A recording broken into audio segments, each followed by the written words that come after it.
Welcome to the 50th anniversary of the Motocross Des Nations. 32 countries from around the world have come here to take on the best there is. This year's hot favourites, the Americans, are once again being led by Jeff Emig. It's been an unbelievable year. Jeff Emig gets ready. We're underway, the final race of the season. Bradshaw and Emig behind him. Emig moves into second place with a good box-out-like move. The black pass for Emig. The City of Lights lighted up for Jeff Emig and Doug Henry. Payday, champ. That's great. Well, Jeremy Albright gets a little bonus out of that, too. Here he comes across slowly but effectively. Jeff Emig, who is just going step by step on a marvelous career. And Jeff Emig coming across the line right now. Number one is number one once again. On the second of the American 250 bikes will be John Dowd on the factory Yamaha. Oh, the crowd's starting to go crazy here at Unadilla. They're a little crazy anyway, and Dowd takes the lead on a great inside move. Boy, Emig's got to be going, what is going on here? John Dowd has just found his rhythm, found his confidence. He's riding relaxed and has caught Emig and passed him. Here comes Emig. Bar to bar we go. John Dowd and Jeff Emig. What a battle. Here we go, Out front, Emig making a move to start to come back now. Emig is definitely responding to the challenge by Dowd, and you can see that Emig's starting to ride a little bit different lines, a little bit smoother here and there. He's not following. He's found his rhythm, and it looks to me like Dowd is not out of the woods. He may have caught him and passed him, but check this out. Emig right back. Oh, such speed by Emig. A great clean move between these two guys. Will Emig use up the track on John Dowd on this final lap? Where will Dowdy make his move? He cuts to the inside. Dowdy's got a wheel. No, Emig comes back. Emig got the tire to the ground quicker. We were able to catch up with John Dowd and talk to him about his great finish in the American National Series and his team selection. John Dowd, first of all, welcome to Europe for the Motocross Des Nations. After the first practice this morning, how do you feel? Not too bad. Track was a little wet this morning. I think it's going to change quite a bit, before the race, but felt pretty good, pretty relaxed. So it was a little bit off the fastest time, but I was like that yesterday, first time out too. So hopefully by the time the races come around, it'll all come together for us. Is the confidence high in the team at the moment? It's good to have confidence, but you never want to underestimate any of these guys. There's a lot of fast riders out here and stuff. So, we feel good, but at the same time, we know we're gonna have to go out there and work hard. And there's definitely Belgium in their hometown here. They're gonna be very tough, and France has a pretty good team, and so we're just gonna have to. Hopefully, we can get out there and get good starts, and just stay smooth and no crashes or anything like that. Could you have imagined at the beginning of the season that you would have been selected for the American team? No, not at all. I was very surprised when they asked me to go. Then we caught up with Steve Lamson, the American 125 rider, who is back at the Des Nations yet again. Yeah, it's a pleasure to be, on the team. Not many guys get to come over here and support their country like this, and it's great. I think we got a good team this year, John Dowd and Jeff Emig and myself. So I think we should go out there and do good. I didn't win the championship in 125 outdoors, so I was kind of bummed out about that, and I didn't win any races. So this would be great to come out here and win this and make the year a lot better. Riding for the prestigious French team at this year's Motocross Des Nations, bike number 4, Yamaha mounted David Wullerman, switched to Yamaha last year, rode in the USA, had a particularly strong year, and supporting him is Frederick Vial, 250 mounted today, normally to be seen in the 125 GPs, and between them they'll make a formidable pair. The third rider in the French squad is Frederic Bollet. He needs absolutely no introduction at all. Kawasaki mounted today, but on an all-time high, having just signed this morning to ride alongside Stefan Everts in 98. Then bike number 7, Marnik Bafoots, and he is the first of the Belgian riders that were the same team that took the trophy in 95. Stefan Everts, the current 250 world champion, flying the flag for Belgium. And then the third member of the team on that incredible Husaberg machine, Joel Smets. Other riders who could upset the apple cart. Jamie Goff from Great Britain. Pit Byra, riding out of Germany. Brian Jorgensen from Denmark, and Nicole Piodi, the 125 world champion, riding today for Italy on the 250 machine. The scene is set, a magnificent circuit, perhaps a little too much water in everyone's opinion. 50,000 expectant Belgian fans, and they want to see a shootout of the best in the world. Race number 1 is ready. The 125 and the open class bikes are down on the line. 2 riders from each country. Remember, it's not an individual race. Never mind where you finish. You've got to have your partner's consideration as well, and you've got to both be there at the checkered flag. The 5 best heats of the day will go into the total score, and that's how the winning nation will be decided. The board is up, the gate is about to drop, and away they go for the first heat of the Motocross Des Nations 1997. Well, the Americans weren't happy in the mud, but they better be happy now. Jeff Emmett goes through on the inside. Alongside him is Daryl King, the Union Jack we can see as well. That's got to be Kurt Nickel. Daryl King is still there. Jeff Emmett, the American superstar, is there. Look at the stars and stripes all the way around the circle. What about the Union Jacks? Kurt Nickel on the 360 KTM. If he's not in front, he's very, very close. He's got Daryl King of New Zealand with him as well. They really have got the best in the world. Look at these muddy conditions. The Union Jacks in front. New Zealand is behind. Jeff Emmett, he's slowed down completely. Joel Smith is in there, number 9 as well. But it's all about the Union Jack, the KTM from Austria. And look at the ride that Kurt Nickel is having. You can see how carefully they're going. The mud is absolutely ridiculous. Whoever put the water down last night needs a long talking to, but you'll be getting no complaints from Kurt Nickel. He had a long chat on the start line with David Thorpe, and he was telling him exactly how to get out of the gate. Well, Kurt Nickel must have been listening very, very intently. Kurt Nickel now with Daryl King, the New Zealand rider behind him. Then is Jeff Emmett, when you couldn't get in better company than that. Then Joel Smets. No, Daryl King has gone down just behind the signboard. Daryl King has gone down. Now the Union Jacks really start to come out the back of the circuit underneath the subway. And the British team will be waving furiously. Remember, it's not just up to this man. He might be riding his heart out, but it all depends where his teammate is at the moment. Well, there's some exciting things happening as we look around the field, and we can pick up on different monitors and different cameras that are alongside us. Right now, Kurt Nickel, everything well under control, and Britain looking so good. Britain was the first country ever to win the Motocross Des Nations back in 1947, and at the 50th anniversary, they're doing it all again. In second spot is Jeff Emmett. The problem is, Kurt Nickel has got his teammate Jamie Dobb leading the 125 class at the moment. Jeff Emmett has got a problem that he doesn't know about. He's looking behind, but Steve Lamson on the 125 Honda has got a problem. The bike is pouring smoke out of somewhere or steam out of somewhere. So even if Jeff Emmett can get to the front, he's not going to be able to carry his partner through with him. Now, that's bad news for the American team. Good news for the people waving Union Jacks, because Kurt Nickel is doing a wonderful job and he could well go on to win race number 1. Jamie Dobb on the 125 from Hooper Suzuki is doing an amazing job of work. The next result, if this can go all the way to the wire, England could lead the Motocross Des Nations at the end of the first race. But that's all hypothesis. It's all got to go a long, long way.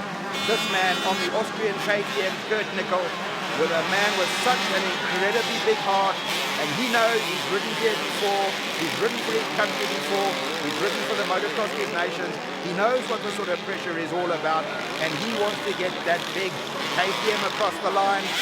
The muddy conditions are just amazing. The Americans had some very sullen faces when they came to the line this morning. They're going to have even more sullen faces because Joel Smets, the newly crowned 500cc world champion, has just gone ahead of Jeff Emmett, the American outdoor national champion and the Supercross champion. Joel Smets, well, his riding style is something else. He's got that big Husaberg, absolutely wired. He's got, look at Jeff Emmett, look at it, eyeball to eyeball. He doesn't give a damn. That's the world champion that he's looking at as they go through the corner. Emmett gets the better of that yet again. Emmett and Smets having an absolute wheel-to-wheel encounter there. The American flags are out, the Belgian flags are out, and of course the Belgian fans, this is their national sport and they love it. When the Americans make a mistake, the cheers go up and they know that Joel Smets can run with the absolute best in the world. Well, this really is four-stroke territory today. You've got to get out of that mud very, very quickly, and Jeff Emig is working as hard as he possibly can. Let's have a look further down the circuit and try and pick up on some of the 125 riders, because that's important now. Right, Steve Lampson of the USA, he's up front and he's charging. Monik Mafutz has got through into second in the 125 class. Then Federici is behind him. And then Jamie Dobb of Great Britain is up in the fourth spot. But the quickest 125 man at the moment is Federici, but back to the front of the race. And this epic battle goes on. The Belgian supporters, there he goes again. Charles Smets on that big bike. He just takes a handful, but he's got reputedly the best in the world alongside him. But we'll see the showdown later in the day when Emig comes face to face with Stefan Everts. That'll be the showdown of the day. But right now he's got his hands full of Joel Smets and a Belgium jersey, and that's keeping him quite busy. But this is the man, absolutely faultless, not even covered in mud because he hasn't been behind anybody for too long. So another lap they go off on, and it's still Jeff Emig in front of Joel Smets. And then in the 125 class we pick up, this is an important section. Steve Lampson is still in the front. Oh, Federici has now gone up to second. Then it's Monik Mafutz, and then Jamie Dobb. Jamie Dobb goes through. What a wonderful move. He gets the power down to the ground very, very quickly.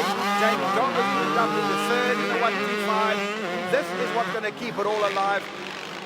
Right, just a little further back now, we've got Daryl King, who we saw go down in the second lap. So Daryl King has worked his way back to fifth. But all of a sudden, Frederick Bolle has come alive on bike number 6. That's the Kawasaki. He wants to move up a position. If he can go past Daryl King, and yes, he is going to. So Frederick Bolle has moved up another position. On my reckoning, he's up to either 4th or 5th position at the moment. So he has got himself very, very well placed. But there is a war going on behind him, and suddenly everybody knows they're running out of time. This is 30 minutes and 2 laps of racing. They've got it all to do, and you won't believe what I'm going to tell you, but the way I see it is that Jeff Emig is actually holding up this freight train. They are closing on Emig very, very quickly. Look at them all. Frederick Bolle is up with Smets, then Bartolini coming into the picture as well. That's the man on the YZM 400. The bike that has proved to be the showstopper of 1997, and here in this mud this weekend, it's just been amazing yet again. A lot of people commentating about the bike. Now look at that, Bolle is moving through, Bartolini's moving up, Daryl King's got to get out of the way, but the man that might also have to get out of the way is Jeff Emig.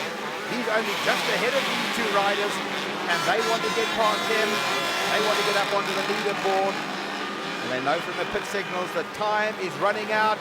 They're passing all the way around the circuit. That's Bartolini. He's now gone past Daryl King. Daryl King goes down into that very sharp left-handed yet again. The big YZM 400, it has been a pleasure to watch around the circuit. These really are the right conditions for that sort of machine. And that is the second of the YZM 400s. And that's with Johansson aboard the machine. Well, where can you go? There's no space to go. You can stick your nose in, but unless you can make a stick with these divisions, they're going to chop it off. Johansson on the 400 goes down. Try to get him pointed in the right way. And look at Bolle. Bolle is now on a charge. Smets has got to get himself moving in a hurry.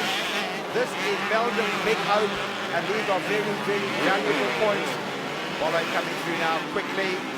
This is the French rider that has been signed to ride alongside Stefan Everts for next year, and he wants to show them just why he's been selected. Riding for France today and closing on Jeff Emig, the #1 American rider here today. They really expected incredible things from the American team, but in the mud, they've taken a little strain, and Steve Lampson running into trouble further down the pack at the moment. Number 3, Jeff Emig, putting on a great display, but he's got the 4-stroke behind him. Well, these four strokes have proved just to be the power force. Joel Smets and the Foots and, of course, Stefan Everts, they have been in the winning team previously, so they know exactly what it's all about. They know how the Motocross Des Nations works. They know that they've got a very, very strong big bike rider. They know that for the first time, they've got Stefan Everts riding in the class that he has dominated. In previous years, he's been on the 125 bike. For the first time, he's got the 250 ride, and of course, he's the current world champion in that class. We were present this morning when he signed a new contract to ride for the HRC Honda team of Belgium again for 1998, and alongside it for next year is going to be Frederick Bolle.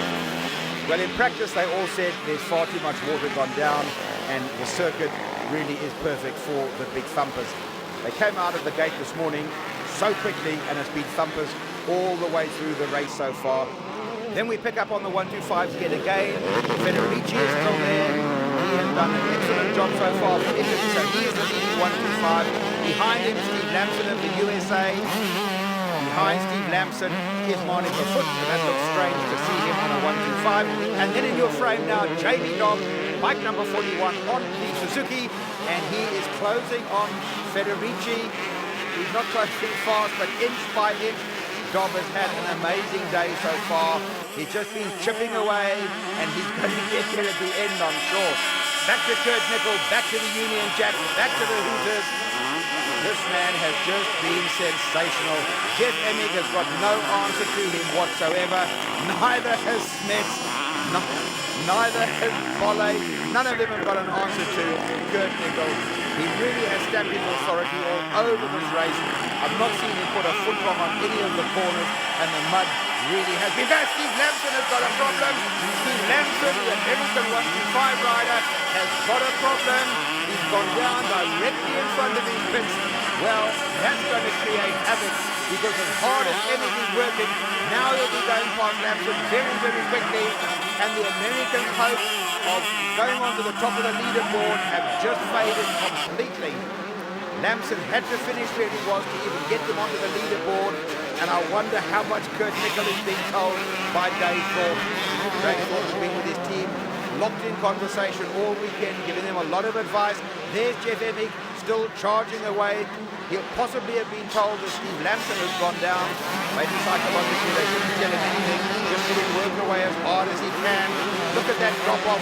That's when they try to triple it in practice, and that was kamikaze stuff. They only tried once or twice, and that's Emig still on a rampant charge. But what a pity that Lamson has gone down, and that's going to cost the Americans some very, very expensive points.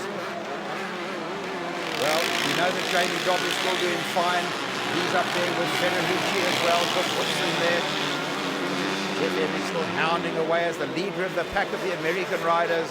Looked very, very confident. Down on the line this morning, talking to everybody, very, very relaxed. You see they have too many problems, looking very smart.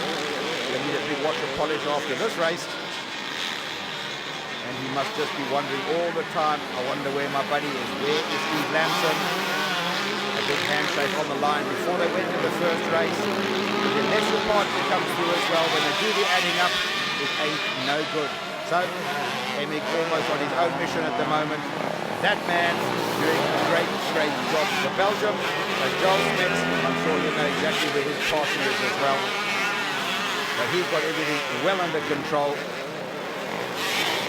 Very, very relaxed riding style. Another lap completed. The spectators willing them on. There are so many Belgium supporters here. The atmosphere, if you've never been to a Motocross Des Nations, that's the one to get there. It really has been an amazing atmosphere since Friday morning when all the campers started to pull in. There's nowhere to stand around the circuit. 30 minutes and 2 laps of racing. This is only the first race. They'll do some very, very quick adding up after this, and then of course the team tactics will come out. So Frederick Bolle's still charging after Joel Smets, and he's got more work to do. Let's have a look behind him and pick up. See who's the next one to come round. There's Federici. He is the leading 125. He is still being charged down by second place man, Marnik Befoot, the Belgian rider, bike number 7. So Federici still doing everything right at the moment. The Foot's having a very, very solid ride as well with the Belgium jersey. Right now, that's Steve Lamson, bars bent all over the place. We've got Brian Jorgensen behind him now. Brian Jorgensen, I think, will go through. Brian Jorgensen trying to make a move. That bike of Lamson is twisted in. Brian Jorgensen moves up the hill.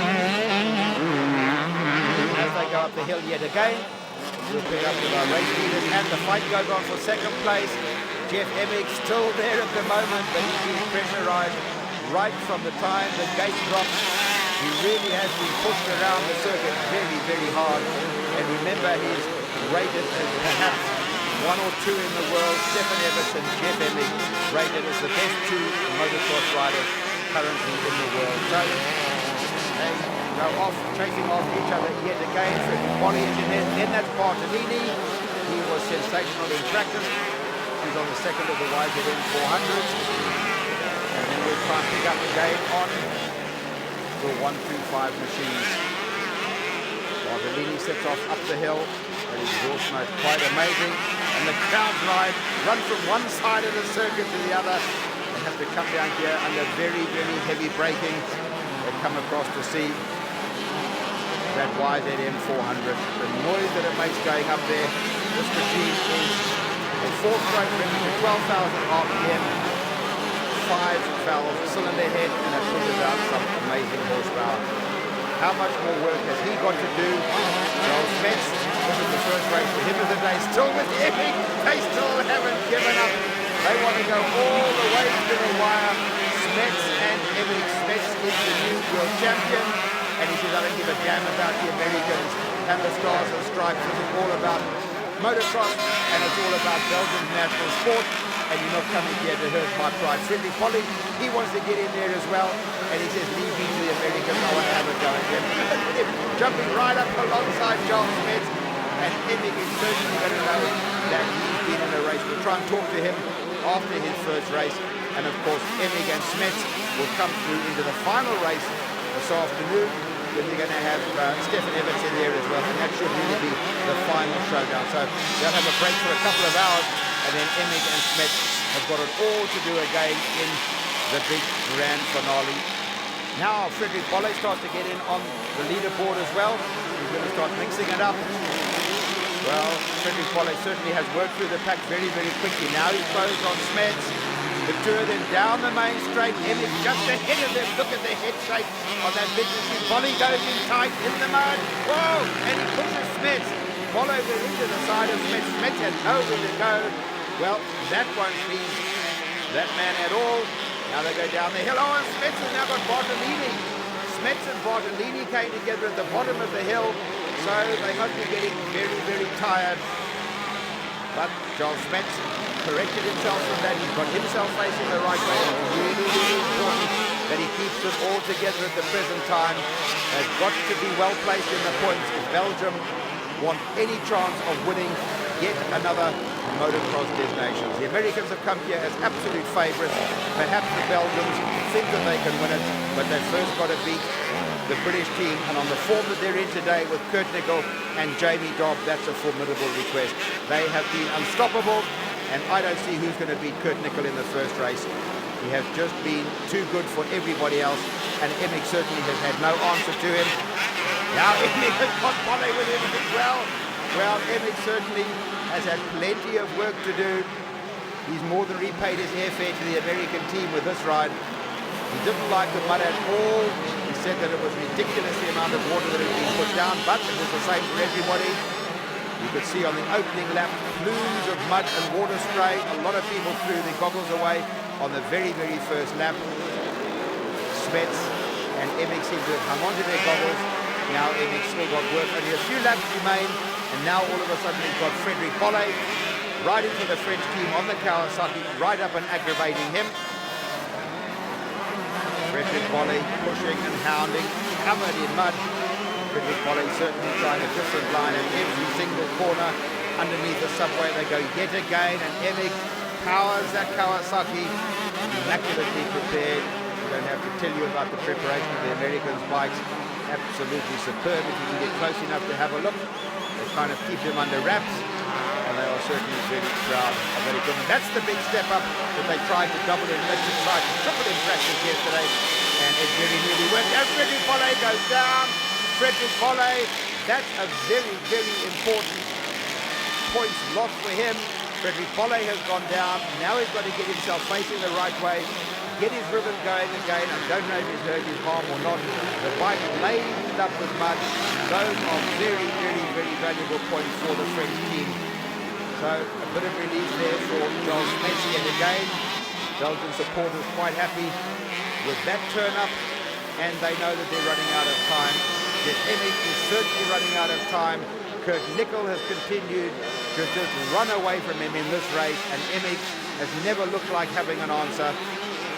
Well, Frederick Bolle might have gone down and got missing, but there's plenty more snapping at the heels of Jeff Emig. I'm sure every rider here today wants to say that they've beaten Jeff Emig, but you're not going to get that accolade too easily. You're going to have to work very, very hard. That wonderful exhaust note of the four strokes as they come around. Jeff Emig goes away. Joel Smets yet again up the hill, and he's followed by Darrell King, the New Zealand rider. And certainly there were many people in the pits last night amongst the South Africans, the Australians and the New Zealanders that were very, very confident that the New Zealanders could come away in the top 5 quite convincingly. Well, a few more rides like this from the King brothers, and the New Zealanders could well be on the leaderboard by the end of the second race. They're going to have some work to do, but a formidable team from the New Zealanders. Back to the second place man, Jeff Emig. A lot of spectators have come here today to see the unstoppable American, but right now he's not close enough to the unstoppable British rider, Kurt Nickel. This is the time that he's really pulled out all the stops, and the cameras don't pick up Kurt Nickel even because he is so far ahead. They're picking up because that's where the race is coming from. Second, third, and the fourth place men. That's where the race is at the present time. Kurt Nickel has gone away to the front, and the Union Jacks are all supporting him, and many, many British spectators that came across to Belgium made the overnight trip, and they've come here to support a very, very strong and a very talented British team. Then the train of 125 riders come through again. Federici goes to the front. He had topless, that's a 250 South African rider behind him. Then it's Lefoot still in second. And in third spot, we should pick up our third place man, Jamie Dobb on the Suzuki. So he is still exactly where he needs to be. If Kurt Nickel can stay there, and yes he does, the Union Jack is still there. What more can you say about this ride? Every single person has supported him. He has just been extraordinary. Not put a foot wrong, and he must be looking for the 2-lap board very, very carefully. 1 lap remains. 1 lap remains for Kurt Nickel, riding out of Great Britain on the 360 KTM. He really has been sensational. On the start line this morning, he said he's going to get covered in mud, and he doesn't fancy that. He won't be able to see a thing. And Dave Thorpe just replied immediately, if you're out front, how the hell are you going to get mud in your goggles? Get out there and do a job of work, and you'll be fine. Well, he's done exactly what he was asked to do. He has been sensational. Out of the gate, at the end of lap 1, it was all about Kurt Nickel. At the end of 30 minutes and 2 laps, it's still all about Kurt Nickel and all about the Union Jack. Well, the British supporters really have got what they came to see. And of course, the British supporters know very, very well that Jamie Dobb is third in the 125 class at the moment. Federici is leading, Lefoot is second, and Jamie Dobb on that little Suzuki is third in that class. Well, you can't get much better than that for the first race of the day. They started off in the most crazy muddy conditions. It's got a little better, and I'm sure the track surveyors will take off the top layer of mud. Kurt Nickel looks behind him. You can actually get off and wash your bike, and they still won't catch you. He was so quick to look behind him when he made that small mistake, but he knows that there's a checkered flag very, very close, and he knows that he's got Dave Thorpe and 50,000 supporters cheering for him at the moment. Well, wouldn't that be wonderful if the British team can pull off the first race of the day? Kurt Nickel has been faultless, and I just can't see him making a mistake at this late stage. He has been faultless. That Austrian 360 KTM has been like a Rolex watch from the beginning to the end. And he must just be thinking under that helmet, I've done it for my country. He must well know by now that Jamie Dobb is very, very well placed as well. Dave Thorpe knows exactly what instructions to push out to his team. He's been in this position many, many times himself, and he'll soon be there to tell Kurt Nickel, you've done a fine job. Well, he really has done more than a fine job. The sun has been out all day, so don't be confused by the sun. It was the water that they put on last night that is heavy, and Emmett, he's going to get pushed right to the wire. The crowd already now on their feet. One more corner, a checkered flag awaits him. To the right of the picture must surely be a checkered flag. Kurt Nickel has done enough. Absolutely ecstatic. And the British team members will be there to tell him very, very quickly where Jamie Dobb was, and that's what he'll want to know. What a great, great ride, Kurt Nickel. What a wonderful race, Jeff. It was a little bit hard, no? Yeah, it definitely was. The Englishman, Kurt Nickel, he was riding just awesome, and he got out front and wheeled away. And Joel Smets on the 4-stroke, he was on me the whole race. I mean, I was riding a really wide bike, so that he couldn't get by. But, I tried 100%, and I'm very happy to have the finish that I do now. Was it impossible to get Kurt Nickel? Yeah, he was going great. Super fast. The conditions were very difficult. Yeah, very muddy. I don't really remember it raining last night, but when we come out here today, it was extremely muddy. Kurt Nickel, what a wonderful race you did. Yeah, I was pretty pleased with it. I took a whole shot, and in the mud like this, a whole shot was pretty important. I didn't have any mud on my goggles. I could pick my lines, and it went pretty smooth. Yeah, the whole shot was a big part of the victory. No? Yeah, of course. I knew before the race I had to take a whole shot. It wasn't a really difficult race. Once I had a 5-6 second lead, then I could just look behind, watching the other guys fighting it out. For me, it was not the most difficult race I ever had. You've never been threatened by any pilot? No, not really. I never felt in trouble the whole race. So you had your pace and went to the victory. So what's going to happen for the next heat? I don't know. Jamie got a good result as well for the 125. So, maybe a 94 is coming back again. It would be a miracle, but it could happen. And so to the line for the second race of the day. This is the 125 and the 250s combined. Now we've got Lamson, Dowd, Williman, Veal, Brooks, and of course Stefan Evans. The track is right outside of that track. Some of them otherway, but who's going to get all important whole shot? You've got to get into that corner very, very quickly. Number 21 is there. Oh, there's a pilot. Oh, Jockey Carlson gets off his bike. Jockey Carlson walks the dog down the mountain, and they go away. Well, that's number 11, that's Pit Byra. Pit Byra has gone to the front very, very quickly. Well, that's going to get the chainsaw gang out. Wherever Pit Byra goes around Europe, he's got a contingent. There you can hear the chainsaws already. Pit Byra and the chainsaw gang. He's got his supporters out there already. Keone up into a very, very nice position. Wouldn't it be wonderful if you could see a replay or a slow-mo of that first corner where Jockey Carlson went walking the dog down the mountainside. But we'll try and get that for you later on. Meanwhile, you can see there's a Union Jack again, well placed. You can see that John Dowd is well placed. We know that Pit Byra went into the front very, very quickly. An amazing whole shot that this man got. The very, very popular Pit Byra from Germany. Up to second spot already is number 24. That's Alessio Fiori. He has gone to second very, very quickly. And they go up the hill. Let's have a look at a replay. This is the start again. Have a look for Jockey Carlson, bike number 21. There he is. He gets off the bike. He runs alongside it. Number 36 comes plowing into the side of him. That's Krajcek from Slovakia.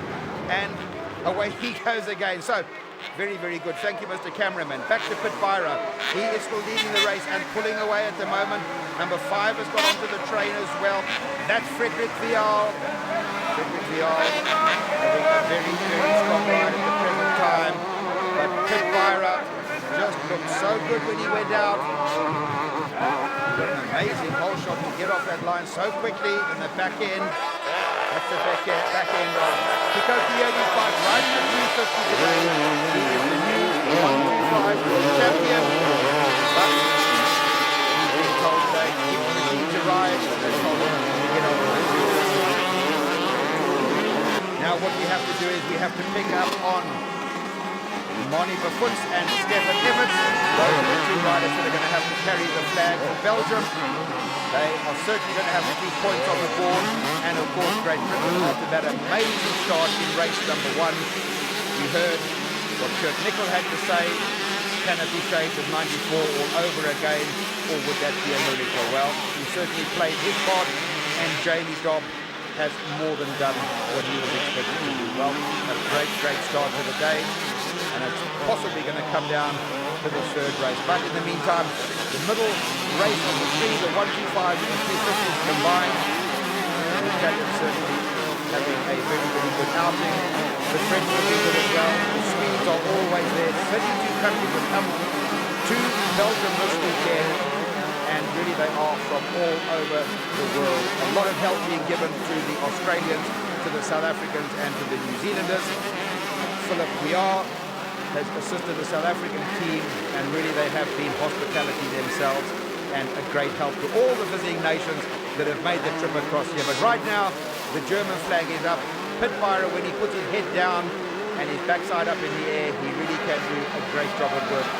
One of the best outdoor riders, and he can turn his hand to Supercross just as quickly. So Pitbyra sets the pace in race number 2. Riders number 5 and 6, Vial, back there as well. The Foots, he's only just had his first race, and he's got to come straight back to the line again. So by the end of the day, they are going to be very tired riders. Coyote not looking that much at home on the 250 as one would have expected. Well, this man, Pitbyra, many supporters, and he has got it well under control at the moment. Kiko Coyote, a man that knows all about winning, a new world champion, as we said, and he'll be wanting to fly the flag for his country, because any one of these countries could still pull it off here today. Jamie Dobb coming into the frame. Well, really what Kurt Nickel said earlier, it could all come true. It's just the roll of the dice, and of course it's all about 2 riders, you and your teammate. So no good you coming first and your teammate coming last. But Jamie Dobb, he's certainly taken on the role, putting UK at the moment. He's keeping it well under control. And of course, I don't know if Stefan Evans is in there as well. The Belgian flag starting to come out. The more I see of Stefan Evans, the more I see him as Ronnie Rowan. He's not prepared to mix it with anybody. He knows exactly what he's got to do. He is super professional. He calculates the race from start to finish. His management, and we spent some time with his management last night, they are absolutely ironclad. They say that they've got a job of work to do, and that's what it's all about. He has to be on the podium, and if anybody can take Belgium to another Des Nations victory, then that man, Stefan Evans, certainly has the ability to do it. He'll pick off the riders one at a time. He knows what to do. Very professional. Pit instructions, and so Marnie Griffiths and Stefan Evans, they've been there before. They've done it before. This is the same team this year that has won the Motocross Des Nations previously, so they can rise to the occasion, and I'm sure by the end of the day they're going to be one of the front runners. But right now it's all about Pitbyra, and he really has looked good all weekend. He came out in practice and looked very good. That's the American rider John Dowd on the Yamaha 250. Unfortunately, Lamson had problems in the first race of the day. That would have been the points that the Americans might well have to drop at the end of the day, and it's going to be very difficult for the Americans, I think, to keep up on the leaderboard unless Lamson and Dowd can now put in a superb ride in the second race of the day. That, of course, will put plenty of pressure on Emig. Emig and Everts will come together for the final showdown in race number 3, and a lot of the crowd have come to see that particular showdown. I don't think Everts is going to get caught up in a race. He's far too professional for that. He knows that he cannot afford to race Emig on the day. He's got to race the track, and it's all about winning the Des Nations for America. So I think that might be a non-event.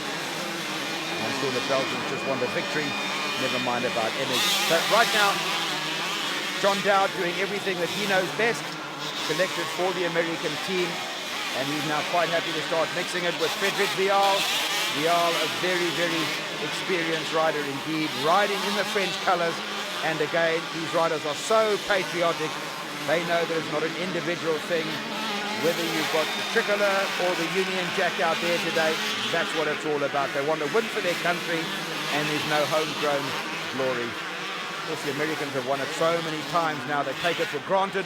But when you start adding up the totals, in fact, Great Britain has won the Motocross Des Nations more than any other country. It's very, very close, I might tell you, but I think in total, Great Britain has had 16 wins. The Belgians, I think, 15 wins, and then the USA, perhaps one behind them. So those have to be the three favourites. And Great Britain, with a history through the Brickman brothers and the Drapers and the Smiths, etc., over the years, they've been there before. But in recent years, it's all been out there about the Americans, and they've almost become invincible. They start to psych you out. The crowd don't care. They want the Belgian flags waving, and they want those Belgian riders on the rostrum at the end of the day today. Well, who is it going to be? I don't know, but certainly Pinmyra has done more than enough. There's our man, number 41 coming into the frame. That's Jamie Don. Well, he's just had one race. Now he's straight back into the second race. He's done it once. Now he's got to rack up some more points. And then in the big race of the day, we go all the way down to Eastwood and to Turkey. So they're going to have some work to do as well. Now we can see Stefan Everts. He's starting to make his move. We call him Ronnie Robot, but really there's nothing robotic about this man. He has got a job of work to do, and he will pick off those riders in his own time, one at a time. Dave Grant, the man that runs Stefan Everts, absolutely clockwork precision. Stefan knows what he's got to do. He was at a press interview this morning with Honda. He's not nearly as shy as he was a couple of years ago. He was smiling and beaming and talking to a lot of the press people. Very, very positive under Dave Grant's management now. And certainly this youngster has matured. Look at him now. He won't get involved in elbow stuff. He's just got to pick up another position. The fans know that he can do it. Look at that, side by side. I'm saying they won't touch elbows. Stefan Everts says, don't worry, I'll go to the outside. There's no space on the inside. By the next corner, he'll have the inside line. Oh, he says, I'm quite happy to wait. I know that this Honda has got the legs. He said at the press conference this morning that that bike has been unstoppable all year. He certainly heaped a lot of praise on the machine, and he signed again for the HRC Honda team in 1998, together with his new teammate, Sergio Bollay-Strong. So a formidable pair, and they will run the HRC Honda under Dave Grant's management out of Belgium. So there is the man that so many people have come to see, Stefan Everts, calculating away. He knows he's got to pick up points. He knows that he's got to ride with Monica Foots, and he will know lap by lap exactly where he is, and of course he'll know where Monica Foots is as well. They need to go into the final race today, certainly on the leaderboard, in no lower than third position. And Stefan Everts can carry this team very, very well. Again, into the next corner, he's still got Vial there with him as well, but he's prepared to play the waiting game. That Yamaha is a very, very strong machine as well.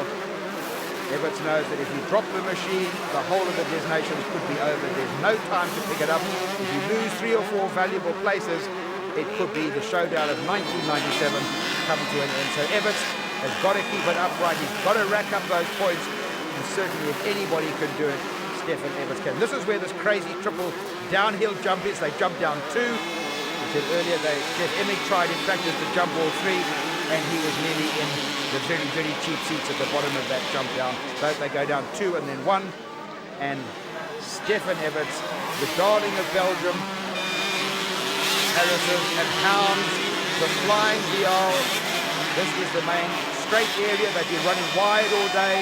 Now the mud drive out. Stefan Everts goes through on the inside line, standing up on the foot pegs. He looks so relaxed. He never looks as if he's racing. He just looks as if he's out there doing a job of work, and certainly he is.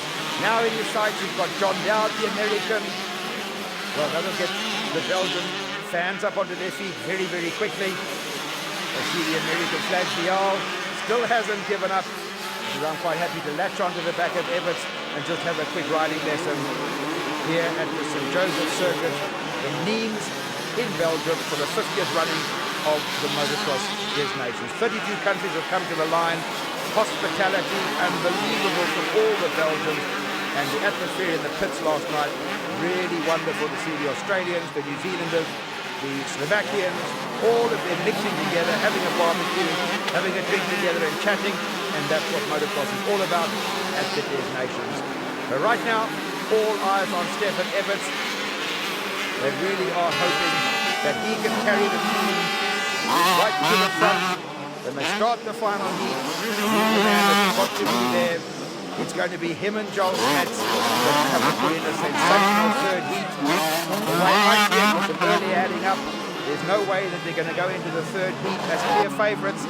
They might well be level pegging, but that's about all they can hope for at the moment, because the Brits are playing an absolutely amazing display of riding. We saw Mark Eastwood there as well. So Nichols has a promise for a great job. We can't see enough praise on that rider, and now all of a sudden it's the turn of Mark Eastwood. His father's been there before, but he hasn't.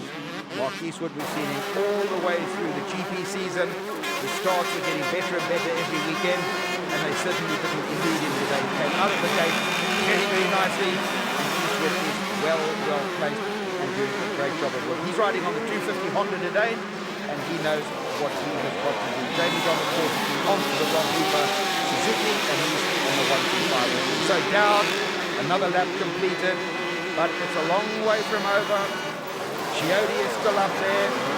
John Dowd's circulating very, very well.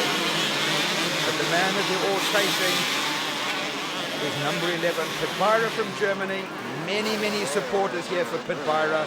We saw him at Paris-Bercy when all the chainsaw gang arrived and they stood outside his pits, revving those chainsaws. What a band of characters they turned out to be, and they follow him all over Europe. And believe me, every single one of them must be here today. They take the chainsaws, they take the exhaust off, and they stand outside his pits revving those chainsaws. And right now he's leading. We don't even pick him up on our cameras because he is so far ahead of the rest of the field, and he's certainly having an amazing ride. So we go back to Stefan Everts. He's the man that's going to have to start picking up some points fairly quickly. He's well placed at the moment, but he needs to get onto the tail of John Dowd. He's been there now for a couple of laps, and Everts must surely be saying to himself he can pick up a couple of extra points by picking off John Dowd, and then he'll go off immediately after Chiodi. I'm not sure that that's going to be quite as easy as it sounds. He might well get onto Dowd quite quickly, but I think Chiodi might be another kettle of fish altogether. So Stefan Everts on the HRC Honda now, very, very well placed. John Dowd ahead of him and Chiodi. The track, although the track is drying out, there's still water sitting in a lot of places, so you get into the mud, you get your goggles covered, and you heard Ted Nichols say after the first race, he managed to get out the gate, he got no mud whatsoever, and that was a huge advantage. And certainly that same advantage was, look at Dowd! Dowd now starting to race because he knows that Everts is coming as well. So all of a sudden, the three musketeers get a wake up. Chiodi says, hang on guys, let's just get back in this race quite quickly. All of a sudden, the Americans want to start getting in, and I'm not happy about that. Quick look in the rearview mirror, and what about that man, Stefan Everts? Has anybody ever seen him before? Well, they're going to see him very, very quickly, and if they don't catch a wake-up, they're going to see the black mudguard of Stefan Everts. That's the yellow shirt, the yellow helmet. That's the man that they suddenly realise is coming very, very quickly. Chiodi and Dowd circulating like clockwork, and all of a sudden Everts says, move over guys, I've arrived. I am the world champion many times over, and I'm not here to play the fool today. He loves that inside line. They all run wide.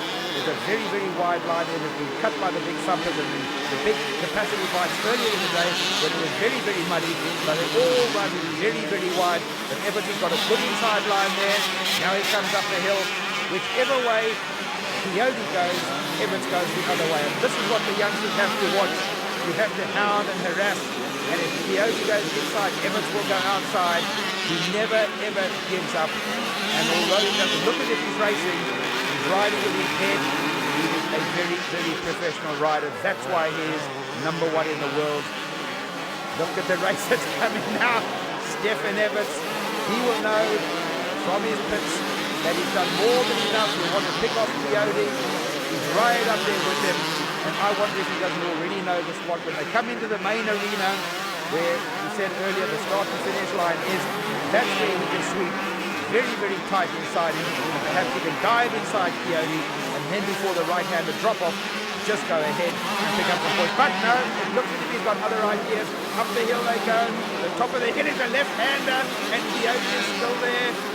There's a left-hander. He had the inside line, so Evans is having a look all the way around the circuit. Stefan Evans will have a look where he can make a move. Now he goes to the right-hand side of the circuit, and Coyote knows that Evans wants to make a move, but where and when it will come from, he doesn't know. Now they go through to the right-hander.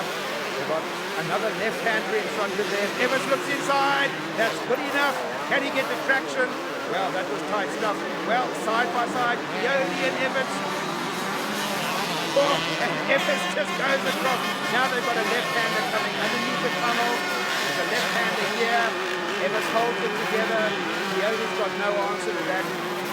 Now this is where they go down the drop-off. Stefan Evans quite happy to drop down there. Sails the machine down there. So Stefan Evans picks up another very, very valuable place. They'll come up to the top here, and this is where they get into the main arena yet again. Up they'll come to the top, and this is where we said Evans has got a very, very good line indeed. Everybody runs wide, except the world champion. So all of a sudden now we've got Dowd, then we've got Evans, then we've got Coyote. Just look at this for intelligent riding. He dismisses John Dowd as if he's out with L plates on his bike. Stefan Evans just picking them off one at a time. Anybody watching this profession, look at that. He just puts up his left hand, takes the tear off, and away he goes. Another two very valuable places. He's gone past Dowd and Coyote in one lap. Stefan Evans, he really is a machine. You never see him get out of shape. He never appears to get rattled. The odd time that he's dropped it, he drops it, and the engine doesn't even stall. He just punches the bike on the floor, picks it up, and gets going again. Absolutely amazing rider. Right, back to this man, number 41. Isn't that good to see in our frame? James Dobb, still got it well under control. So Dobby is still in the frame. He's been over the race leaders, but James Dobb is just behind them. He's in the second wave of riders at the moment. And this is good news. That's the race leader. He had no publicity today because he's been so far ahead. Pitbyra and the Chainsaw Gang. He is so far ahead. Then in the mid-pack of racers, we saw the Evans, Coyote, John Dowd set, and then just behind them in the third wave of riders is Jamie Dobb, very, very well placed indeed. So Pitbyra, what can we say about this man? He obviously decided the Motocross Des Nations is the place that he wanted to make his name. He has been superb right from the time he came out of the gate. Coming back is Vial as well, but I think they've got too much work to do. Then number 41, Jamie Dobb. Well, these British riders, this is nearing the end of the second race, and the British riders are still well up on the board from the great start in race number 1. Jamie Dobb is having a great time at the moment, and Mark is right on board as well. So both of them are going to score very, very valuable points. And we're certainly going to need a fairly long break after this race to start doing some very, very careful adding up. The point scoring system has changed from 1996 to 1997, so it's a new method of scoring, and we're going to have a look and see exactly where they are at the end of the second race. Pitbyra knows that he's done enough, but I don't think the second of the German riders is the man that would be worrying me, and Jasinski is not close enough up on the lap chart board to help Pitbyra. So in fact, Byra's race win could almost be in vain, and that's a great shame, because if he had a stronger support rider with him at the moment, Germany would be very, very well placed overall. So Pitbyra goes away from us, doing click-ups already. He knows that the crowd has come to see a bit of spectacle as well. He knows that the checkered flag is not too far away, and he has done almost enough. Certainly he's done enough for Germany. He's done enough for Pitbyra as well. He knows only a few laps remain. And can he go into the final race of the day and take on the Evans and the Emmings of this world? Well, behind Evans now is Dowd and Coyote. Coyote dives inside. I think Dowd has got a problem. Well, he's looking down at the bike. either something broke when he landed or a gear shift or something has gone wrong. The American management having a look at that. I think Dowd has got a problem. The way he's standing up, well, that man certainly doesn't have a problem. Spotless and clean, just like Kurt Nichol was. He is going for the overall victory. Stefan Evans has moved up to second overall. So what an amazing ride. He was down around 8th or 9th in the first opening lap. He just picked them up one at a time. The Belgian was the absolute best. Pit Byra is on his own mission, and it really doesn't matter at the moment because he hasn't got a support rider. He's just gone away and stretched the lead further and further. There he is. And Everts, of course, knows that it's not too important that Byra is pulling away because Everts is the man in the points at the moment, and Everts will also be told that Mani Bafoot is in the points as well. So showtime for Pit Byra. He's done a great job with Red already. He can almost cruise to the checkered flag. Well, he's not feeling like cruising. He knows that there's still some pressure there, but it's not on him at the moment. So it would appear to me that Evans and the Foots are the two people that are going to maximise on this event. And what a fantastic is for the event. Lamson got a problem in race 1. John Dowd with a problem in race 2. And that's going to cost them plenty. I don't think they're going to be on the leaderboard at the end of the second race. I think the French are going to be there. The British team are definitely going to be there. And learning ride from Jamie Dobb and Mark Eastwood in race number 2. And of course, a sensational race.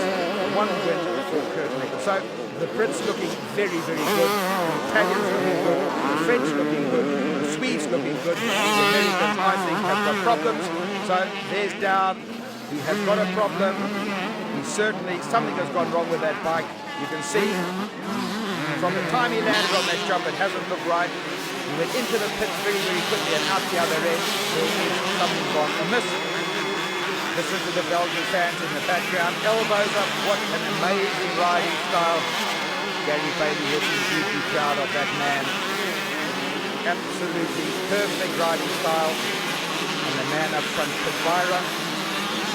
Well, you really can't wait for the third heat when Pit Byra and Emig and Everts will have to shut up. Don't bother to look behind you, Pit Byra. There's nothing but the mountains of Belgium. Absolutely nothing. They're not even in sight yet. And Stefan Everts is certainly not going to challenge because he knows that his moment is more than good enough for the Belgium team to be in the top 3. So Pit Byra, from wire to wire, he has had an amazing race. He really has a very, very good ride from Frederick Vial. And then, what more can we say about number 41, Jamie Dobb? During the week he signed for the Cat Finning team under Dave Thorpe's guidance for next year, and he'll switch to the Honda machine. And of course Mark Eastwood has done more than enough to keep the Brits on the board, unless there's a calamity in the next few minutes. Behind them, well, talking of calamity, it is a calamity. All of a sudden Lamson and Dowd are together. That's the Americans, the 125 and the 250 riders side by side. All of a sudden Lamson has passed John Dowd, so he will know that they are out of the points, and that's not good news for the American team. But to the British team, look at this, 41 and 42. Dobb and Eastwood absolutely together, so they know that they are placed very much higher than the Americans. You can ignore Pit Byra because he's a man on his own private mission at the moment. Pit Byra and the Chainsaw Gang, they're having a wonderful day in the sunshine, but it's not going to help his cause. He's got time to wave to the fans, and what a great character he is as well. He knows the checkered flag is around the corner. He must surely know that he's done enough. The 2-lap board goes out. 2 laps remain for Pit Byra on the Honda. Jamie Dobb and Mark Eastwood, they must be trying to work out exactly where they are. They know that they've passed the American 1 and 2 riders, so they know that they surely must be up on the leadership board. What they don't know is where the French riders are, where the Italian riders are, or where the Swedish riders are. That they're going to work out very, very quickly, and I'm sure Dave Thorpe will be the first man down to the finishing line to tell them exactly what happens when you start adding up. Right, that's the man that we saw with a problem earlier, and he certainly has a problem. John Dowd has gone into the pits. The American team members are all around him. That bike is all over. So Lamson failed in the first race. John Dowd, his bike has gone down in the second race. 5 out of 6 of these heats are to count. The Americans now have an DNF against him. That's a major problem.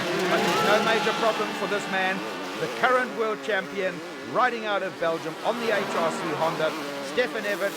He's being followed at the moment by Coyote. And a very, very good ride he's having indeed. So that's the 250 world champion being followed by the 125 world champion. You can't get much better than that, all on the same day. And we saw Joel Smits earlier on, the 500 world champion. He'll be back later in the day, and the track will be a little drier, and I'm sure everybody will be a little braver when they know their points. Stefan Everts, 1.5 laps remain. He's worked his way through from about 8th position overall into a very, very enviable 3rd overall, I would imagine, at the moment. We'll pick up Pit Byra is there, then it must be Coyote, then I would imagine that Everts has got his way up to 3rd overall. Listen to the fans, and Pit Byra, what a popular young man this is. Again, signals to the crowd, and he says it's just all in a day's work. I'm having a whole lot of fun. Is it the 1 lap or is it the checkered flag? Well, from the wheelie, it's the checkered flag. But Byra has done enough. He will take the race winning heat number 2. Stefan Everts will go through for 2nd overall.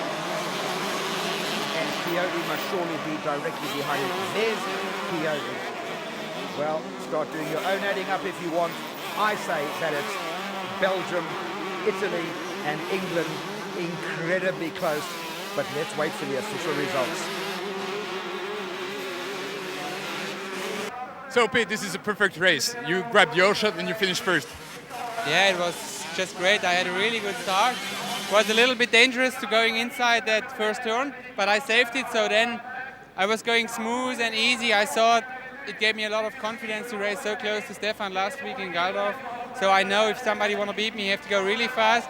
Just keep me really easy and smooth. I didn't make so many mistakes. Yeah, just a great race. The conditions are very hard. Yeah, it's really difficult and dangerous to ride now because the bumps are so high and also dangerous to jump off. They had a lot of water on the track, so it made it really difficult. But yeah, maybe it was good for me. Then we spoke to the class winner in the 135 class, none other than Jamie Dobb. So, James, a very hard day. Is it a very hard conditions now? Yeah, it's getting real rough, the track. It's slick in some areas where the stones are coming through, so you've got to really concentrate. Yeah. You've been back in Europe for 125. How does it feel to meet the pilots you've met before? It feels real good. I mean, the American guys have come across and basically they didn't really want me there this year, and I've proved when they've come back and I've smoked them all, so they can kiss my ass now. So Kurt won the first heat. England's probably able to win. Yeah, we've got a real good chance if Kurt can do exactly the same as he did in the first race. I mean, Mark rode awesome, and we've just got to keep his fingers crossed. I mean, we're doing our best, and if we can win, I mean, it's all good. Thank you very much. Thank you. With his roll-off training behind him, we spoke to a very disappointed Steve Lamson. So Steve, this is one of those days you want to forget. Yeah, I mean, things just weren't going my way. Lost my roll-offs right at the beginning, and then so I had no tear-offs or nothing like that. And then I ran in, got little banners in my back wheel and lost my back brake for a couple laps. So just wasn't a good day for me at all. What happened in the first heat? You fell? Yeah, it was the track was pretty muddy in the backside over there, and I hit a kicker and lost the back end, and it spun me about and bent my bars really bad. So had some bad luck today.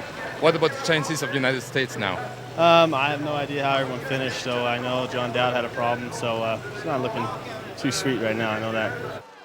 Well, we thought he'd done a blistering job at work, Stefan Everts, but when we spoke to him, he was still conservative and not too sure about the future. So Stefan, second, you had to fight hard to get there.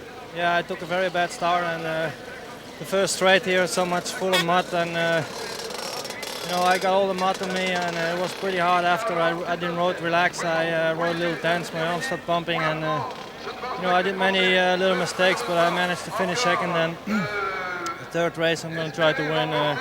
Should be possible. I'm riding good, but I just need to get a better start. Was it hard to pass Viale and Coyote? Yeah, very hard. You know, it's already so difficult to make a pass here, and then when you pass them, you just can't pass them, and you know they can pass you back on the same time. So it's really difficult. Confident for victory? Yeah, well, I have the confidence. Joel rode pretty good in the first motor, so we just have to try and finish as good as possible. Well, that says it all, but it's back down to the line for the third and final race. This is the 250s in the open class. The points are Italy 25, Belgium 25, England 25. Everything to race for. Whoever finishes in front is going to win the 97 Motocross Des Nations. This whole shot could well be the most important. Away they go. They've cleared some more mud away. Can the big thumpers get there again? We can see the yellow of Belgium going straight to the front. That must surely be Joel Smets. Well, we don't see the yellow shirt anymore. We can see Smets is on the far side. Who's going to come out in front? Smets is there. There's a Honda there. Oh, number 3's got in there as well. Jeff Emig, the American rider, is back. Then it's Smets. Then I think we've got number 42 in there as well. Mark Eastwood, I'm sure, got a very, very good start. Number 11 on the outside. That's Pit Byron. Oh, Pit Byron kept out his straight. And again. That's the man that we thought it was. Mark Eastwood is up there as well. Now we can see the two yellow shirts of Belgium. Those are the two top riders that have got to carry it through. Evans and Smets. So the Belgians are well placed. The Brits are well placed. Where are the Italians? All level points. Italy, Belgium, Great Britain, all on 25 points down the hill. Lap number 1, Emig's up front. This is the showdown at the OK Corral. They all want to beat Jeff Emig, unstoppable in 1997. Now it comes to the third and final heat at the Motocross Des Nations at Nimes in Belgium. The 50th anniversary. Look at this. They go down together. Emig and Pit Byron. Well, Pit Byron's got nothing to lose. He knows that he can't carry his team through to the win, and he wants to take on Jeff Emig. Well, the Germans will love this to pieces, and there's thousands of them here today. Joel Smets wants to get in on the act as well, and so he is very, very quickly indeed. Byron and Emig, and Pit Byron is getting the better of it. And there goes Kawasaki. That is one of the quickest Kawasaki's in the world. Riding out of America, Jeff Emig, but right now it's Pit Byron, the German man, the Pitbull. This is what so many spectators have come to see. He's a wonderful showman. And right now, there's the German flags on the left-hand side of the circuit. Right now, Pit Byron is leading the third and final heat of the day. Second spot, Jeff Emig of the USA aboard a very, very quick Kawasaki. But in third, and the most meaningful position so far, is Joel Smets. He's number 9. He's riding for Belgium, and the Belgian fans already know that Joel Smets has got the important third position overall. We need now to try and pick up and work out where Kurt Nickel is, because he's on the other big ball machine. Kurt Nickel needs to get up front very, very quickly. It is to keep the British flag flying, but certainly as Belgium looking very, very positive. I can't pick up yet on Stefan Evert, but we might be able to see the yellow shirts. They are very, very distinctive. So up front, Pit Byron. Second spot, Jeff Emig, Kawasaki, USA. They cannot win here today. Jeff Emig might well fly the flag for America, but they are not on the leaderboard. That is the man that is in the best position overall at the moment. Pit Byron doesn't count. Then it's Frederic Bolle. So Bolle of France doing a good job. I don't think these points are going to matter too much, but there's a lot of adding up to do in the final race. Where are the Italians placed? Where are the British riders placed? And we've got to start looking out very, very quickly to see where is Mark Eastwood and Kurt Nickel by 42 and 43. That man we know is the new world champion, the 500 world champion for 1997, riding for Belgium yet again. This is the same team of the Foots, Evans and Smets that have won before, and he goes past Jeff Emig as well. Well, these big bikes are just so incredibly strong. I saw a t-shirt standing alongside me earlier that said, Husaberg, if you want force power, and that's what it's all about. This is force power in the absolute extreme. That is the 500 world champion. Jeff Emig on a 250 hanging on to him, and then behind him having a very, very good ride is Frederic Bolle, but it's not good enough. The Belgian fans will come to love that man next year when he teams up with Stefan Everts, and I'm sure on a Honda he's going to get a lot of Belgian support. So racing all the way around the circuit. Now Frederic Bolle says, I'm just as good as Jeff Emig. He might be the household name here today. A lot of people were all saying last night that the Yanks were going to be unbeatable. They didn't come out for practice because they didn't have to. The top 3 teams transfer automatically, so they didn't have an opportunity to ride in the mud, and that came as a big, big surprise today. And I'm sure Emig and the rest of the American riders were in for a big surprise when they saw just what there was out there. So, Jockey Carlson of Sweden, he certainly had a very, very good day's racing. Sweden always very, very well played. Bolle, where is he going to pass him? Jockey Carlson watching what is going on. Look at the speed of Bolle down that hill. He'll want to go wide. Now they've got to come up the step up and up a very, very steep hill. Jeff Emig is quick up here. But Bolle's dived inside. He goes inside Emig. But on the right-hand side of the circuit, they were snoozing. And if you snooze, you lose. Jockey goes through. What a great move from Jockey Carlson, riding for Sweden. He passed Emig. And in one corner, he just went past Bolle and Emig. What a great move from Jockey Carlson. The blue and white colors of Sweden. Well, that's a great move. But look who's coming. Do I have to tell you who that is? That's the second of the yellow shirts. That's got to be Stefanos Everts. Well, this is now starting to get interesting. He said earlier he is the machine. That is Stefan Everts. Bike number 8.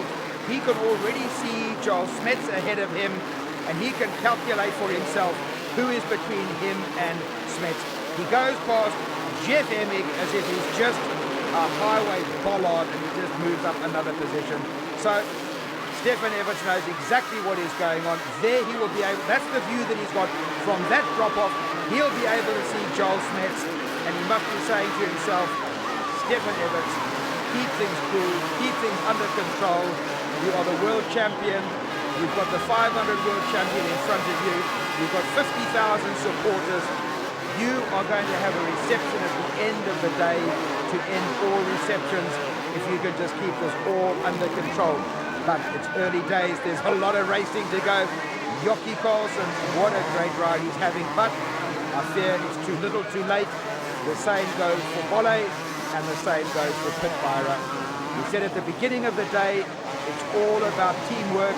Lamson had a problem, Dowd had a problem, the whole of the American team therefore inherited a problem. So for Sweden it's too little too late. Jockey Carlson could win the race, but it's not going to help Sweden. They're in a hole at the moment, but that man up front is not in a hole. Jockey Carlson having an amazing ride, and really that move that he pulled earlier was just one out of the book that you'll remember when he sees this bit of footage for a long, long time. So 10 out of 10 to Jockey Carlson, but he's got more work to do, and he's now got Joel Smets there as well. This is a 250 Honda against a 500 Husaberg with the world champion in the seat, and not too far behind him, and you can see across the circuit, Stefan Everts is looking to see what's going on in front of him. Here's number 9, Joel Smets. The race leader technically for Belgium. He's got Pitbyra ahead of him, and that doesn't concern him at all. This is not about winning the race. He's not got to ride over his head. He's got to stay exactly where the team manager tells him to stay, and at the moment he's doing a really, really good job. If Jockey Carlson was to pass him, it's not the end of the world. It's not a serious offence. Bolle is there, and right behind Frederick Bolle now. I cannot believe what Stefan Everts is doing at the moment. I spoke to him at the signing of the press conference this morning, and he was just so incredibly relaxed, absolute politeness itself, and we just said very, very quietly, I think Belgium can win, but we have a lot of work to do. The Americans and the Brits and the Italians are going to give us pressure, but he's just come out and he's done an amazing job of work, he really has. But this is what it's all about. He's been there before. 32 nations have come here to Belgium to take on, to see who is the motocross nation of the world. They've come a long, long way, but experience at the end of the day has got to count. In the Belgian team, they have 2 world champions in Smets and in Everts. So to take on that is a formidable request. In the American team, of course, they had Emig and Lamson. They are some very, very powerful teams. And 10 out of 10 to the younger countries, the South Africans and the Australians and the New Zealanders and the Slovakians that have come here to take on the best. They really have given it their everything, but They really are against some very, very quick GP riders. Frederick Bolle now, he's starting to have a good run. Number 25 is up there as well. That's Andrea Bartolini that we saw. He is on that revolutionary wide area 400, about to be released to the public for 1998. You'll be able to buy that over the shop counter if you've got enough lucre in your pocket. You can go out for about £4,500 and buy a new 400 Sumper. But meanwhile, look at the race that's going on. This is not over yet for number 21, Jockey Carlson. He says, never mind who wins the Motocross Des Nations. I want my name in lights here today.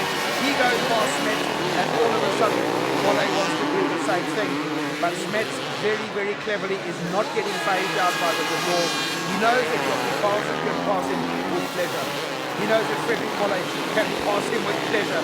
Now, all of a sudden, Stefan Everts is the man behind Bolle, and Stefan Everts, with his new teammate from next year directly in front of him, he's keeping a good eye on this. Everts and Smets now almost in touch with each other. So that is the open class rider for Belgium, and that is the 250 class rider for Belgium. Both current world champions. Psychologically, that must just knock your socks off when you come to the line and you know that you're taking on two of the best riders in the world, and you've got to pull it off for your country. That's not an easy task at all.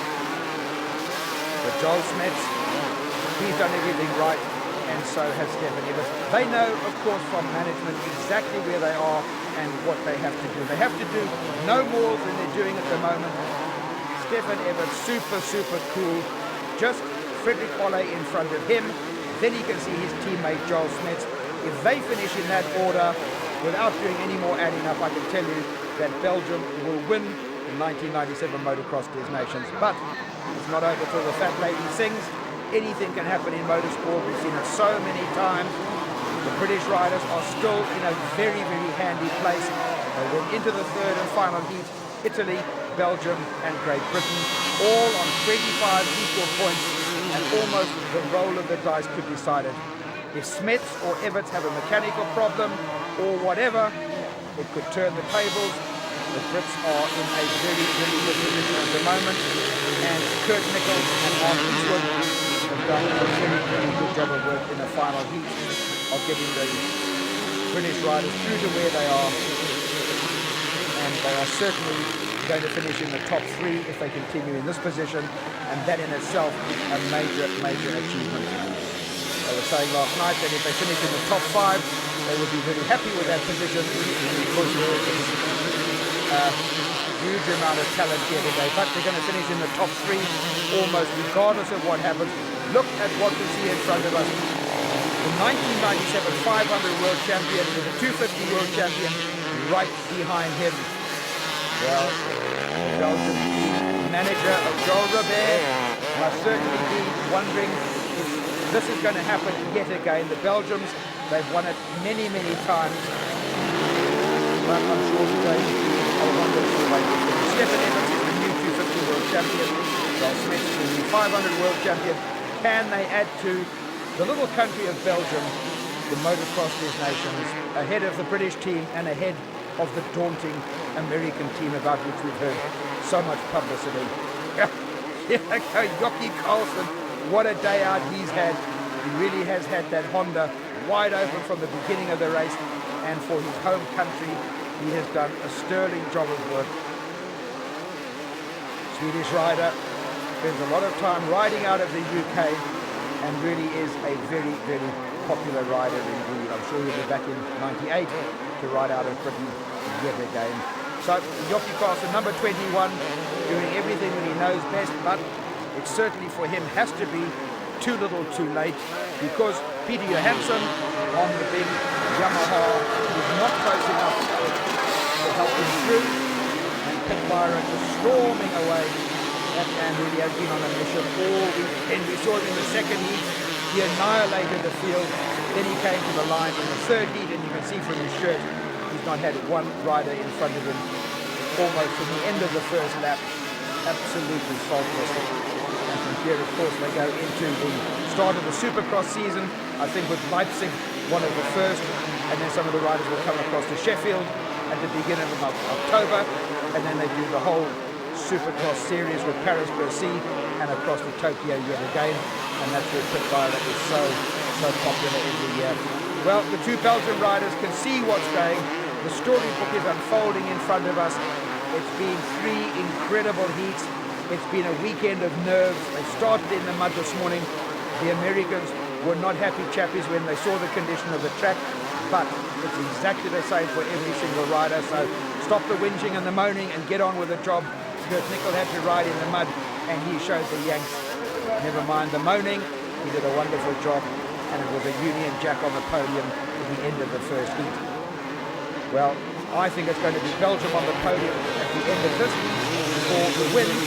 But the overall win will go to Pit Byron for this race, certainly.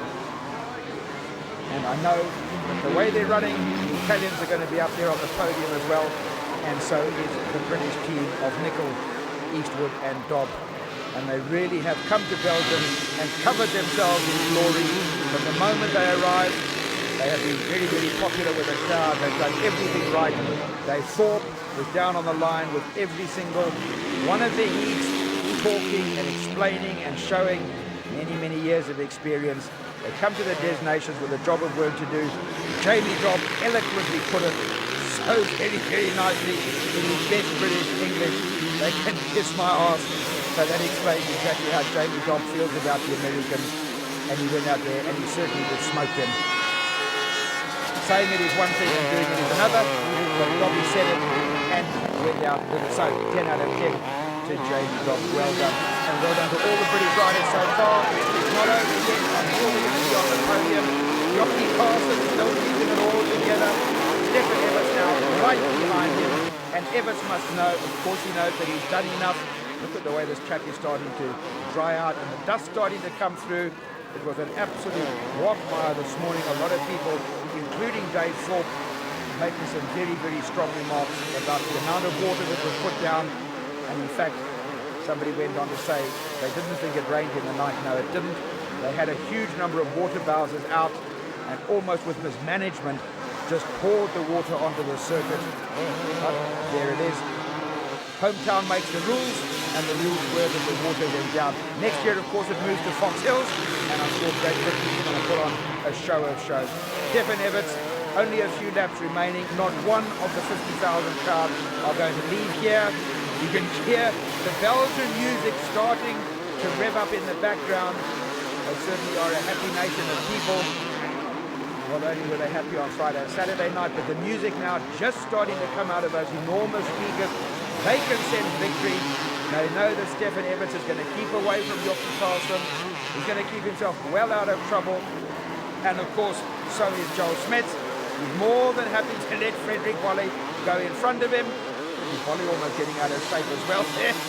So Smets says, well, hang on, let's race right to the end if you want to. But Smets cannot afford to get tangled with Bolle. He really doesn't need that in his life. And the Belgian fans will throw everything at him. He dives down the hill yet again. We saw an accident on that downhill earlier in the day, and all of a sudden Smets and Bolle want to start racing.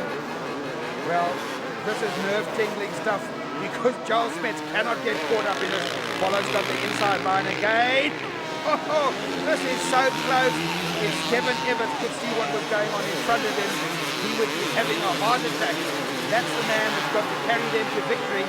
And all of a sudden, with only a couple of laps remaining, he wants to start racing, which is what is technically a backmarker. Because France are not on the leadership board, and Bolle is riding for France today.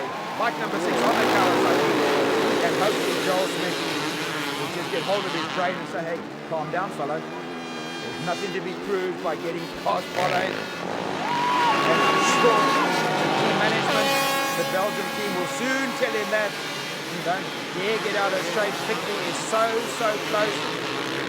Look at this man, Pit Byron, head down, elbows high. This really is the best race, and we've seen every single GP this season. Pit Byron seldom has had a ride like he's having here today. He started off in practice looking awesome, and he's just carried that right the way through the day. He really has annihilated the fields. Of course, he's been riding on teammate out there when he needed him. So I'm sure Pit Byron has said, I'm just going out there to blow them away and try and get my sponsorship all wrapped up for next year. So looking very, very strong indeed. Riding for the Palmer Honda team for 97, and I'm sure he'll sign for them again for 1990. The formidable wave to the crowd, and they really do love him. They call him the Pitbull, Pit Byra, and I'm sure the wheel's going to come up in the air yet again if he's got any strength left. There it goes. Pit Byra wins the race, but behind him, where's the yellow shirt? Wait for the yellow shirt of Joel Smets. Joel Smets and Stefan Evans, where are they? Got across the line. Belgium has won the 1997 Motocross Des Nations. There they are, Stefan Evans is hoisted along. Joel Smets will come up alongside him, and I'm sure Monica Fuchs will join them very, very soon indeed. Well, this is national jubilation at its absolute best. You don't often see Stefan Evans in this sort of a form. He's a quiet young man, but he is ecstatic about this victory. It's a hometown win. It's Evans, it's the Fuchs, it's Joel Smets. Remember, motocross is to Belgium what rugby is to South Africa, what soccer is to England, and look at the three of them. They can't believe it. Stefan, the trophy is back in the old world, and what's more, in Belgium. How's it feel? It's such a great feeling. I don't know if I win at the last lap. The people were cheering so loud, and I thought I had it, and I'm so happy I did so great season, and winning Motocross Des Nations, that makes the season so great. I think for all three of us, we worked all three very hard, and I'm very, very happy to win it, especially in Belgium. Thanks to the fans.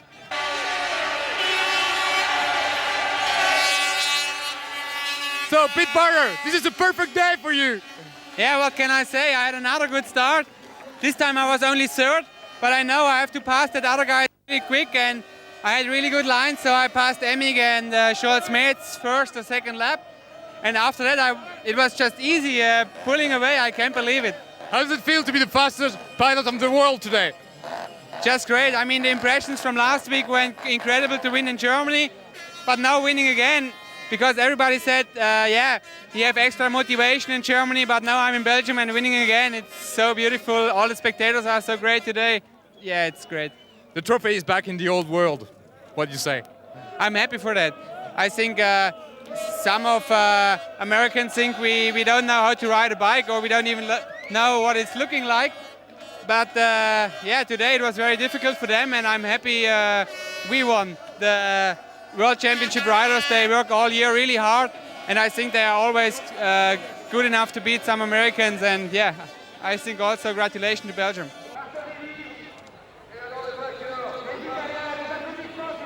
Yeah, I think for England it was a very good day because, you know, if you look to our team, on paper we were not strong like the Belgians, so, you know, I think third place we can be very, very happy. And USA is beaten. Yeah, USA is beaten, but even for me, Belgium, I don't want Belgium to win or anybody else except for England, so I don't care who else wins. But anyway, I'm happy that we got third place.